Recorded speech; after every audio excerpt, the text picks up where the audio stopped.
Bonjour à vous tous. Comment ça va? Ravie de vous retrouver. Ça va, très bien, Très alhamdoulilah. bien. Vous n'êtes pas seul aujourd'hui? Non, avec mon invité, mais avant de présenter mon invité, je tiens à dire que bon, il y a cette exposition. Je me suis intéressée cette semaine à une exposition qui se déroule actuellement à Dar Abdel Taif Oui. et qui est animée et dirigée par l'Agence pour le rayonnement culturel. C'était la rentrée culturelle. Alors, il y a eu une exposition sous l'égide du ministère de la Culture et j'ai assisté au montage. Donc, Voilà. c'était le montage, c'était dans une Au ambiance montage de cette exposition. Oui, au montage de cette exposition, c'était une ambiance bien sympathique. Et les artistes, avec toute une équipe de l'Arc, étaient à l'œuvre. Et je ne vais pas en dire plus. Oui. Et mon invité va développer tout ça. Bonjour. Merci d'être des nôtres, Ahmed Mebarki.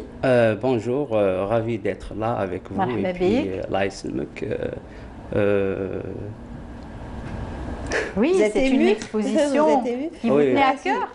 oui, bon, merci pour l'invitation. Et bon, je vous viens de Tizi Ouzou avec une exposition qui s'intitule La Taïf el-Baraka. Donc, ça donne les subtilités de la bénédiction.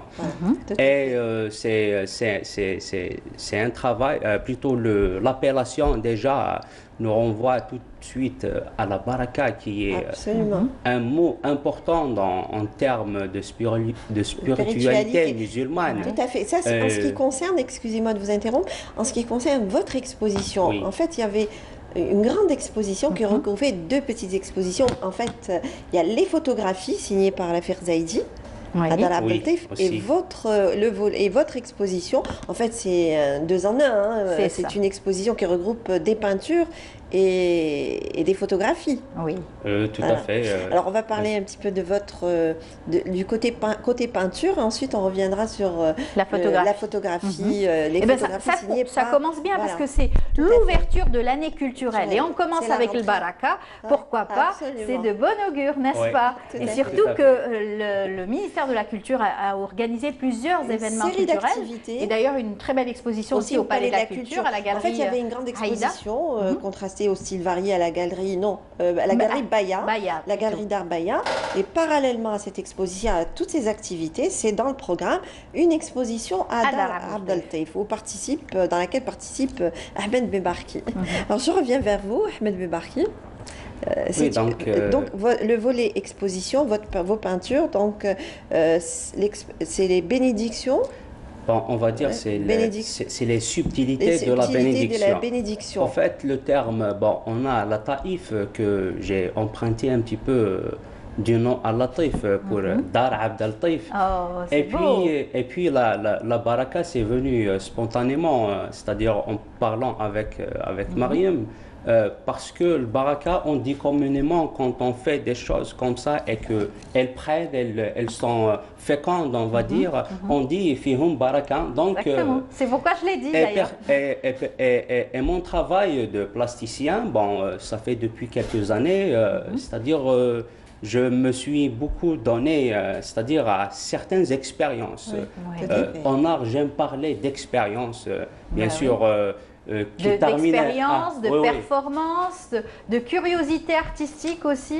Tout à fait. Expérience, ça englobe tout. Et puis, on ne sait jamais ce que... Et il peut nous cacher des surprises. C'est vrai. Parce que, en ce sens... je dis expérience parce que je travaille sur de longues séries de différentes... oui, il y a eu plusieurs séries. Dans cette exposition...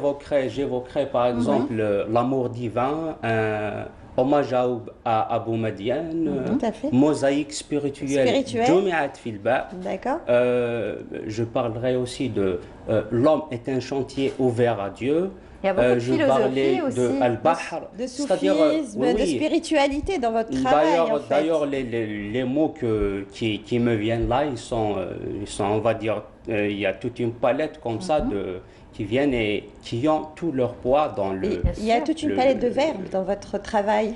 une palette riche, colorée, une palette de verre. On est curieux de voir ça. Absolument. Mais en fait, dans votre mémoire de fin d'études, puisque vous êtes sorti de l'école des Beaux-Arts d'Azazga, oui. C'était en 2011. Oui. Vous avez fait donc option peinture. Le thème de votre mémoire, rappelez-nous. Oui, c'était. J'ai travaillé donc. C'était mes débuts. J'ai travaillé sur la foi comme force créatrice dans l'œuvre d'art. Et bien sûr, c'était une expérience pour moi, je vais dire, qui était plus grande que moi, parce que ces choses-là, c'est-à-dire, quand on parle de la foi, de la spiritualité, c'est le domaine de l'invisible finalement, comme l'est d'ailleurs par excellence l'art. L'invisible qui devient visible dans vos peintures. Bon, c'est-à-dire, je ne sais pas si on réussit le coup, mais c'est-à-dire... Parce que, c'est-à-dire, on essaie de rendre visible, mais avec toujours cette part... Absolument. De la si on revient à votre... Et sur cela, je dirais, c'est-à-dire, c'est lui, je dis, c'est lui qui rend visible et celui qui est... je le dirais en arabe, c'est-à-dire c'est lui le visible et c'est lui l'invisible. Donc c'est lui qui rend visible quand il veut et c'est lui qui rend invisible quand il le veut. On ne va pas en dire plus. On va voir, bien sûr, le reportage. Juste pour dire aussi que dans cette exposition, il y avait Rafiq Zaidi, qui n'est plus à présenter, un photographe professionnel qui est sorti de l'École supérieure des Beaux-Arts d'Alger, qui a un long parcours riche, imposant. On va le voir réagir dans cette exposition et qui s'est intéressé aux femmes sahraouis. Alors, il est parti à Tifariti, dans un territoire libéré du Sahara occidental. Il a fait des portraits de femmes et il les a interviewées. Il y a même une installation vidéo dans cette exposition. Et chacune de ces femmes a réagi à sa manière. Il leur a posé une question toute simple. Quel est votre devenir? Quel est votre avenir? Et elles ont répondu le plus simplement possible. Donc il y a des petites légendes fort sympathiques qui accompagnent ces portraits de femmes sahraouis. J'en dis pas plus. On y va. On vous suit, Nassiba, à travers cette belle exposition. Ça se passe à Dar Abdeltif. On se retrouve juste après.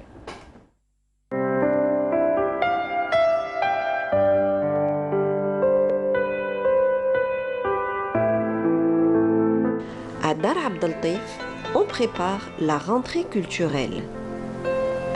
À la veille du vernissage, on s'affaire ici et là pour le montage de l'exposition. Une exposition qui regroupe des peintures et des photographies d'art. Elles sont signées respectivement par Ahmed Mebarki et Rafiq Zaidi. En un mot, toute une préparation avant de dévoiler l'exposition au public. Un travail d'équipe pour valoriser et mettre en scène ces œuvres d'art. J'ai bien choisi ces deux artistes pour l'ouverture parce que l'Agence algérienne pour le rayonnement culturel est connue pour faire découvrir des artistes contemporains et de faire aussi découvrir des jeunes artistes surtout d'Algérie et d'ailleurs aussi. Rafiq Zaidi, pourquoi? Parce que Rafiq Zaidi, que je connais depuis des années, a fait ce travail pour le projet de Artifariti 2019. Donc c'est vrai qu'il avait hâte de l'exposer et ça a été programmé, annulé et tout à cause bien sûr du Covid. Et il devait y participer d'ailleurs à la Biennale de Dakar. On devait participer tous les deux d'ailleurs. Le même jour, on devait exposer tous les deux. Et comme ça a été reporté, donc on s'est dit pourquoi pas Dar Abdeltif. Donc on attendait le bon moment uniquement. Ahmed Mebarki, c'est un jeune artiste qui vit à Tizi Ouzou, qui est un petit peu reclus en fait, qu'on ne connaît pas bien, mais qui a un travail très très intéressant graphiquement, picturalement et son concept. Voilà, il travaille sur un concept mystique. C'est le vrai artiste qui rentre vraiment dans son intérieur, dans sa profondeur pour puiser ses idées picturales. La femme sahraoui est au cœur de son travail artistique. La femme sahraoui, dans sa vie quotidienne, avec ses aspirations, son combat pour la liberté et le droit à l'autodétermination de son peuple. Ce travail relate le voyage de ce photographe au Sahara occidental. À Tifariti, il a immortalisé des moments de vie. Chacune de ses photographies raconte sa petite histoire. C'est un long voyage à Tifariti, c'est le territoire libéré. Donc on s'est installé à la Qal'a de Tifariti. Et bon, c'était là où démarre l'aventure en fait. C'est trouver les habitants qui sont un peu éparpillés sur un grand territoire. Donc voilà, chaque matin, mon sac à dos, le matériel, et je pars à la rencontre des gens de Tifariti. Dans cette exposition, des photographies aux dimensions profondément humaines. Pour ce photographe, la communication à travers l'image a pour pilier fondateur le partage et l'échange. Dans sa démarche artistique, il nous dévoile sa sensibilité, sa vision et sa réflexion. La première fois que je rencontre les femmes sahraouis, c'est la première fois que je discute avec elles. Et dans ma démarche photo, c'est surtout la couleur. Donc j'utilise ce qu'elles ont sur place. Par exemple, ça peut être une couverture ou juste un foulard. Et toutes les photos, en fait, elles sont composées. Donc j'ai la personne, je la prends en photo. Mais c'est moi qui lui demande ce qu'elle va mettre comme couleur et ce que je mets comme couleur au fond. Donc pour ressortir un peu, la couleur pour moi c'est l'identité de la personne par rapport à sa région. Donc la couleur c'est à peu près l'identité africaine, hein. C'est très coloré, c'est la lumière. Dans l'une des voûtes de ce monument historique, des œuvres de Mebarki. Cet artiste, originaire de Tizi Ouzou, offre en partage sa passion pour l'art. Une passion qui vit et habite en lui depuis bien des années. Ses émotions, il les traduit dans ses peintures. Des peintures où il donne libre cours à sa créativité. Dans sa démarche, une philosophie de la vie, de la spiritualité, avec en toile de fond toute une gestuelle en action. C'est une question, c'est-à-dire de quête. C'est une sorte d'élan spirituel. Donc ça demande beaucoup de temps pour que les choses mûrissent, pour que la nature, je pense qu'elle va piano, comme on dit. Hein. Un arbre, tout de suite, il commence par être un petit arbrisseau, je ne sais pas. Donc c'est dans ce sens-là. Quand je suis dans l'atelier, c'est une sorte de halwa. Et puis, tout dépend ce que l'œuvre exige de moi. C'est-à-dire, devant elle, presque je m'efface, on va dire. À chacun sa passion, à chacun aussi ses motivations. Le temps d'une exposition pour mettre en regard leurs œuvres d'art. Des œuvres d'art qui nous invitent à un voyage dans le temps, dans ce lieu d'art et d'histoire.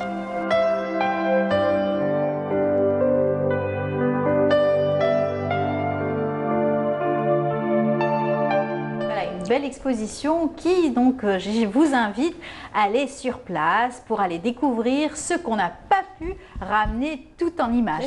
Bien sûr, l'émotion, les titres, etc. Tout à fait. Et puis bon, moi j'ai assisté au montage de l'expo, donc voilà. Il y a une partie qui était montée, donc on a pu voir. D'autres, on a vu à ras le sol les tableaux, vos tableaux. Vous étiez en train de...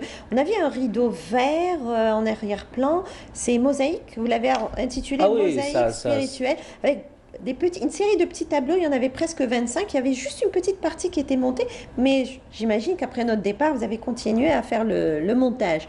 Et vous avez intitulé cette installation Mosaïque spirituelle, c'est ça? En fait, Mosaïque spirituelle, Jumiat fil Ba, c'est-à-dire réunie en la lettre Ba.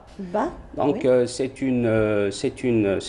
un travail qui contient 29 tableaux avec lesquels j'ai fait une sorte de mosaïque en composant la lettre ban, la lettre arabe ban.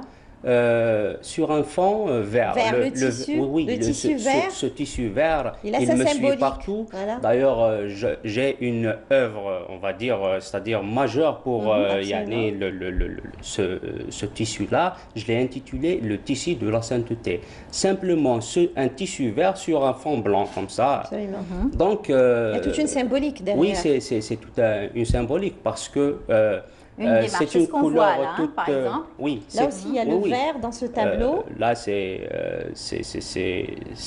dans l'amour divin.